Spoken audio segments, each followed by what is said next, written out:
California's tallest serial killer, the chilling case of Edmund Kemper. The room felt heavy, like the air itself had absorbed something unspeakable. Outside, a cool California night was settling in, mist rolling low over the quiet neighborhood, but inside the house the scene was something far colder. When police arrived, they found blood pooled under a chair and the body of an elderly woman lying nearby, her head severed and placed deliberately on a shelf above the fireplace, staring into the room with lifeless eyes. The man who had called the police stood calmly outside, waiting. He was huge, 6 feet 9 inches tall, his massive frame towering over the responding officers. His face was strangely soft, boyish almost, not at all what one expected of someone who had just admitted to murdering his own mother. This man was Edmund Emil Kemper, later called the Coed Killer, one of the most chilling serial murderers in American history. Kemper's story is unnerving because he never fit the typical image of a killer. He looked approachable, polite, even intelligent, which he was. His IQ tested higher than most of the doctors who later examined him. Yet inside him lived a storm of rage, resentment, and a need for absolute control that had been building since childhood. Edmund was born in California in 1948. His childhood was far from stable. His parents' marriage was bitter and ended in divorce.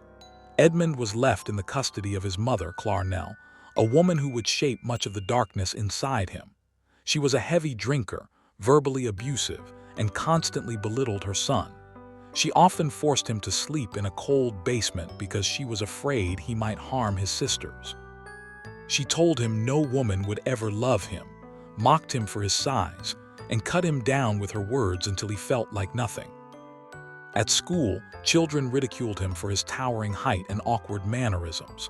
At home, he faced rejection. Alone and angry, Edmund retreated into his imagination.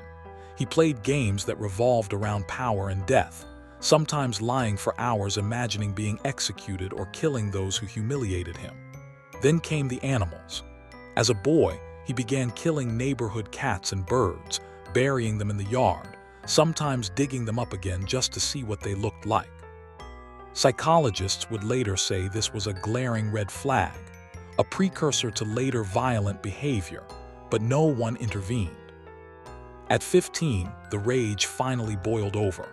One afternoon, during an argument with his grandmother, Edmund snapped. He grabbed a rifle and shot her dead in the kitchen. When his grandfather returned home minutes later, Edmund shot him too. He would later explain that he didn't want his grandfather to see what he had done. Police took the teenage boy into custody, and because of his age, he was committed to Atascadero State Hospital, a maximum security facility for the criminally insane. There he underwent years of psychiatric evaluation. His IQ scored at genius level. He charmed staff, studied psychology, and even learned how to administer psychiatric tests, a skill he later used to manipulate his own evaluations. By age 21, doctors believed he had been rehabilitated. He was released back into the care of his mother. Freedom didn't cure him, it made him more dangerous. Back in society, Edmund tried to live normally. He got a job, spent time in bars, and befriended local police officers who found him amusing and personable. They nicknamed him Big Ed. But beneath that calm exterior, dark fantasies were returning. He began cruising highways, picking up young women who were hitchhiking, which was common in the early 1970s. The first time, he said later, he just wanted to see if he could pick someone up and not hurt them. He succeeded. Then he tried again, and again. Eventually, the fantasy overtook him. In May 1972, Edmund offered 2 Fresno State students a ride. They never made it home. Edmund drove them to a secluded area, handcuffed one, and killed both. He later took their bodies home, photographed them, and dismembered them with a knife. The next day, he calmly disposed of their remains, scattering pieces across remote locations in the Santa Cruz Mountains. Over the next 11 months, Edmund Kemper would repeat this ritual with 6 more victims, all young women, most of them college students. He would charm them with his calm voice, reassure them that he was safe, and then, once they relaxed, transform into something monstrous. After killing them, he sometimes kept their heads for several days, speaking to them, brushing their hair, treating them as though they were still alive. His need for control didn't stop at murder. He wanted to own every part of them, even in death. Police were baffled. Santa Cruz was in a panic. Girls were disappearing one after another, their remains turning up in pieces. Investigators believed they were looking for a much smaller man, maybe someone shy, quiet, unremarkable. No one suspected the friendly giant who had drinks with them at the local bar, who asked questions about the ongoing investigation with polite curiosity. By April 1973, Edmund's killings had escalated to a new and horrifying level. One night, he turned his rage toward the person he hated most, his mother. After years of verbal abuse, belittlement, and rejection, he entered her bedroom while she slept and struck her in the head with a hammer. Then he cut off her head. Later, he would describe in shocking detail how he screamed at the severed head for hours, throwing darts at it, releasing decades of pent-up anger. But he didn't stop there. He called over his mother's best friend and killed her too, using her as a decoy to make it look as though the two women had gone away on a trip together. That night, Edmund drove for hours aimlessly, until he found himself hundreds of miles away in Pueblo, Colorado. There, sitting in a phone booth, he dialed the police and confessed everything. At first, they thought he was joking. Big Ed was known for his dark humor, but he calmly gave them details that only the killer could know. He then waited quietly until officers arrived and arrested him without incident. When Edmund was taken into custody in Colorado, officers were struck by how calm he seemed. He wasn't frantic, wasn't crying, wasn't resisting. Instead, he sat quietly, answering every question with unnerving politeness. For investigators who had been chasing a phantom for months, the moment felt surreal. The friendly man they'd had drinks with at the jury room bar, the one who joked with them about the so-called co-ed killer, was the very predator they were hunting. Once extradited back to California, Kemper agreed to a full confession. In hours-long interviews, he recounted his murders in chilling detail, not just describing what he had done but why he had done it. He explained how he would watch hitchhikers for hours, analyzing which ones seemed too trusting, which ones would easily get into his car. He described the practice runs he did where he would pick up women and drop them off safely, just to build his confidence until he was ready to act. When he spoke about the killings themselves, there was a clinical detachment to his tone. He explained how he hid a gun under his seat, how he would reach for it at just the right moment, how he used handcuffs and plastic bags to immobilize his victims. His descriptions of the aftermath were even more horrifying. He admitted to decapitating several victims, keeping their heads for days, talking to them as if they were still alive. Investigators sat stunned as he laid out crime after crime. There was no triumph in his voice, no joy. He spoke as if he were giving a report, methodical, clear, even helpful. More than once, detectives had to pause the interview, shaken by the graphic nature of what he was revealing. Perhaps the most chilling moment came when he explained why he killed his mother. He said she had been snapping at me and ragging on me for years, driving me crazy. In his mind, murdering her was not just an act of revenge, but an act of release. I was done. I had had enough, he told police. He even said that after killing her, a wave of calm washed over him. I felt like I was finally free, he admitted.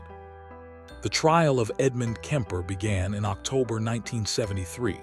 By then, his crimes had dominated headlines across California and the nation. Newspapers dubbed him the co-ed killer, and TV cameras crowded the courthouse steps each morning. The public was fascinated by how such a towering, gentle-spoken man could have committed such brutal crimes. Kemper pleaded not guilty by reason of insanity, but the prosecution argued he was fully aware of his actions. They pointed to his careful planning, how he had prepared tools, selected remote locations, and gone to great lengths to hide evidence. Psychiatric experts testified on both sides. Some claimed he suffered from paranoid schizophrenia, while others argued he was sane but deeply disturbed. Through it all, Kemper sat quietly, towering over everyone else in the courtroom. When he did speak, he was articulate, sometimes even charming, explaining that he never killed out of impulse but out of an urge he could no longer control. "I knew I was going to kill my mother," he told the court. "I knew I had to stop the hurt, so I stopped her." After weeks of testimony, the jury deliberated for only 5 hours before finding him guilty on 8 counts of first-degree murder. The death penalty had been suspended in California at the time, so he was given 8 concurrent life sentences without the possibility of parole, effectively ensuring he would never be free again. Kemper was sent to California Medical Facility in Vacaville, where he remains to this day. His life in prison is as unsettling as the crimes that put him there. He is said to be a model inmate, cooperative and intelligent.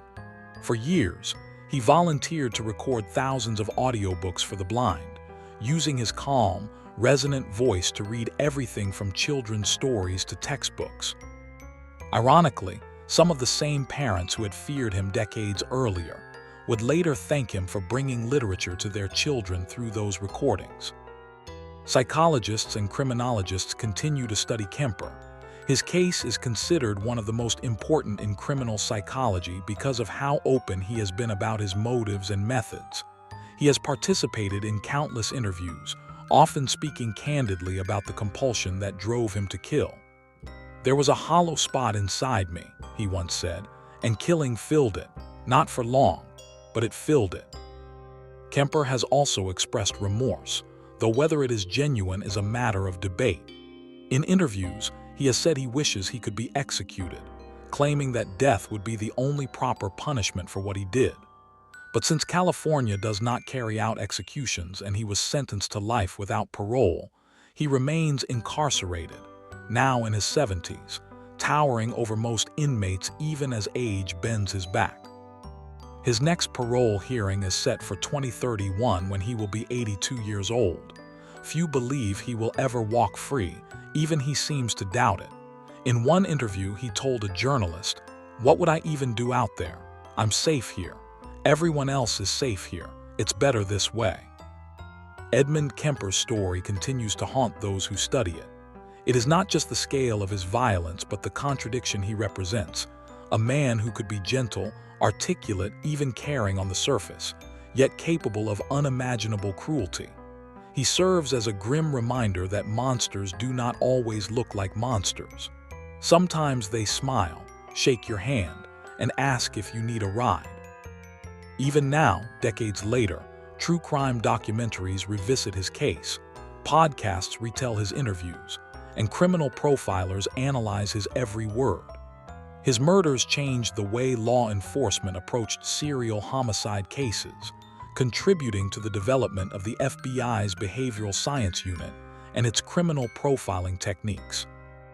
And somewhere in the dark corners of California's prison system, the man who once terrified an entire state sits quietly in his cell, reading books, occasionally speaking to psychologists, living out the rest of his days behind concrete and steel. The world outside has moved on, but the shadow of the co-ed killer lingers, a permanent scar on the history of American crime.